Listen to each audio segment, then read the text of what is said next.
খুব সহজে একটা কেক রেসিপি আজকে শেয়ার করছি। এর জন্য একটা ছাঁকনির মধ্যে নিয়ে নিয়েছি হাফ কাপ ময়দা, 1/4 কাপ কোকো পাউডার, হাফ চা চামচ বেকিং পাউডার, 1 চুটকি বেকিং সোডা। ভালোভাবে চেলে নিয়েছি আর এখন মিশিয়ে রেখে দিলাম।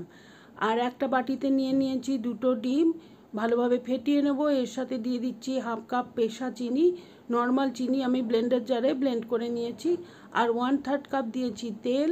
সব কিছু ভালোভাবে মিশিয়ে নিলাম। দিয়ে দিচ্ছি 1 চা চামচ ভ্যানিলা এসেন্স, এতে করে ডিমের গন্ধটা একেবারেই চলে যাবে। ভালোভাবে মেশানো হয়ে গেলে এর মধ্যে শুকনো উপকরণ অল্প অল্প করে দিয়ে আস্তে আস্তে মিশিয়ে নেব। একটা এরকম ব্যাটার তৈরি হবে। দিয়ে দিচ্ছি কিছুটা টুটি ফ্রুটি, এটা আমি সামান্য ময়দা দিয়ে মাখিয়ে রেখে দিয়েছিলাম।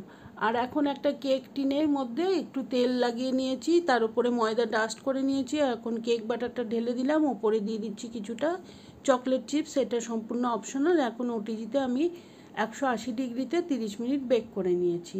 ওটিজির থেকে বের করার পরে কিছুটা ঠান্ডা হলে ডিমোল্ড করে নিয়ে ইচ্ছে মতো শেপে কেটে পরিবেশন করব এই দারুণ স্বাদের চকলেট।